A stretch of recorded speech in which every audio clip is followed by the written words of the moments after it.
melakukan sholat. Wa farada alaihi ala ummatihi khamsina sholat ila khamsin amaliyah. Dari sholat yang diperintah oleh Allah dari 50 waktu menjadi 5 waktu. Sehingga kesimpulannya pada saat peristiwa Isra wal Mi'raj yang dialami oleh Rasulullah SAW ini semua dikumpulkan dan ulama sepakat bahwa hasil dari Isra Mi'raj Rasulullah adalah dalam bentuk sholat, perintah untuk melakukan sholat. Maka pada saat kita sholat, kita duduk tahiyat dan tasahud, di situ Rasulullah SAW membaca at-tahiyatul mubarakatus sholawatut thayyibatulillah. Ya Allah, segala penghormatan, segala kesucian dan sholawat dan salam aku curahkan kepada Engkau. Jadi kalimat at-tahiyatul mubarakatus sholawatut thayyibatulillah itu adalah bentuk Rasulullah berbicara kepada Allah.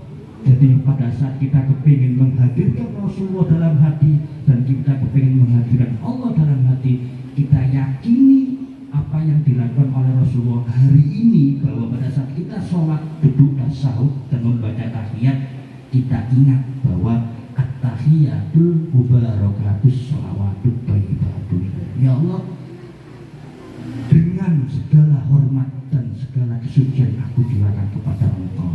Maka di situ Allah menjawab langsung kepada Rasulullah Muhammad SAW. Beliau menjawab dengan Assalamu alaika ayyuhan nabi wa rahmatullahi wa barakatuh.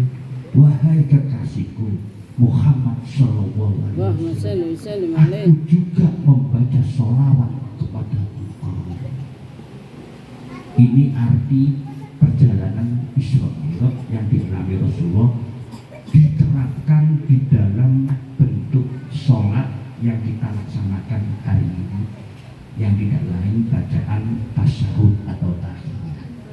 Maka pada saat itu Rasulullah SAW setelah dijawab oleh Allah dengan jawaban Assalamualaikum ayyuhan nabi wa rahmatullahi wa barakatuh, di situ Rasulullah SAW menangis kepada Allah, menangis. Karena apa? Karena ingat kita semua sebagai umatnya. Kalau engkau membaca sholawat kepadaku ya Allah, apakah engkau juga bersholawat dan mendoakan dan bersalam kepada umatku juga? Maka di situ terjadilah jawaban dari Allah, Assalamu alaina wa ala ibadillahi sholihin.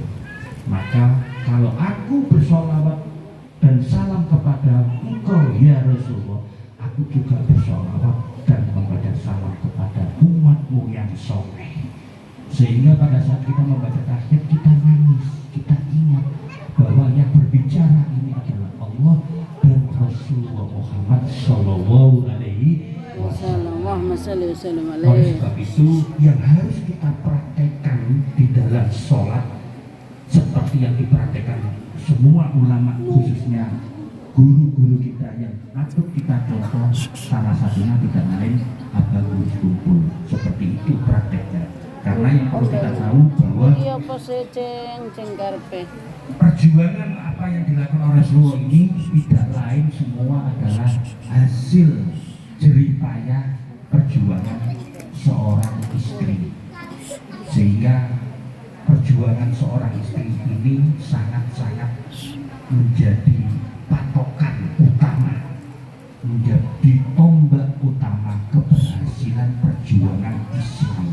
Bahkan termasuk di dalam kehidupan kita sehari-hari, keberhasilan semua yang ada di dunia, termasuk keberhasilan di dalam rumah tangga, kuncinya adalah kaum perempuan atau ibu-ibu.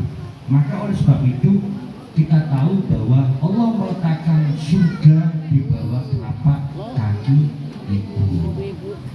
Sehingga semua orang laki yang ada di dunia, keberhasilannya juga tergantung kepada seorang istri atau seorang ibu. Dan ridhonya Allah juga tergantung kepada ridhonya orang tua, tidak lain ibu. Ridho Allahu fi ridhonya Allah terletak kepada kedua orang tua dan khususnya ibu. Seperti kita tahu bahwa Aba Gurus Kumpul juga sama seperti perilakunya Rasulullah. Beliau sangat menghormati istrinya sendiri. Maka orang yang berjuang bersama di dalam menemani hidup beliau salah satunya adalah Ibunda Hajah Juwairiyah. Semoga diampuni oleh Allah dan bertemu kita semua dengan beliau nanti di surga. Amin ya Rabbal Alamin. Yang perlu disampaikan dalam pesan-pesan beliau ke guru, termasuk salah satunya adalah kita wajib untuk menghormati sesama muslim. Ya, kita wajib menghormati sesama muslim dan kita tidak boleh berburuk sangka kepada muslim. Sesama muslim, beliau menekankan Aba Gurus Kumpul bahwa kita harus menghormati sesama muslim dan tidak boleh berburuk sangka kepada seorang muslim. Dan kita juga harus bersyukur. Maka pada saat saya di Jawa banyak membaca karangan-karangan beliau dan saya juga sangat takjub, sangat menghormati dan sangat mencintai beliau. Saya menganggap sebagai ulama yang sangat besar dan karismatik, bahkan seluruh dunia datang untuk merayakan acara Khol Aba Gurus Kumpul. Kenapa Aba Gurus Kumpul bisa sampai sehebat itu? Bahkan bukan hanya Kalimantan Selatan atau se-Jawa, di tempat kami semua kepingin datang ke acara Khol beliau. Bahkan seluruh dunia. Apa kira-kira amalnya beliau? Nah, di sini saya juga pernah membaca karangan kitab beliau, termasuk karangan ulama seperti Imam Ghazali di dalam kitab Minhajul Abidin. Diterangkan barang siapa orang yang menerima qada dan qadar Allah, menerima takdir hidup dari Allah dengan ikhlas dan lapang dada, maka akan diberi karunia oleh Allah, akan dicintai kelak pada saat beliau meninggal. Sama seperti yang terjadi kepada beliau Aba Gurus Kumpul.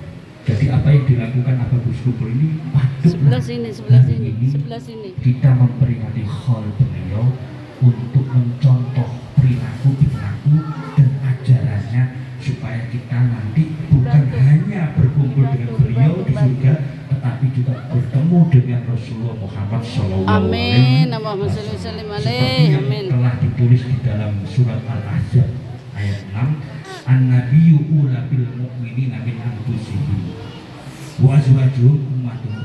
Lebih utama bagi orang mukmin, Rasulullah itu lebih utama dari semua orang-orang mukmin. Dan apa yang ada dari Rasulullah, termasuk istri beliau Ibunda Khadijah, itu termasuk ibu semua umat muslim sedunia. Maka wa ulul arhamu ba'duhum ulil bid'atin fi kitabillah. Yang patut untuk meneruskan perjuangan agamanya Allah dan meneruskan perjuangan Rasulullah tidak lain durianya sendiri, tidak lain Kiai Haji Muhammad Zainal Ghani atau Aba Gurus Kumpul.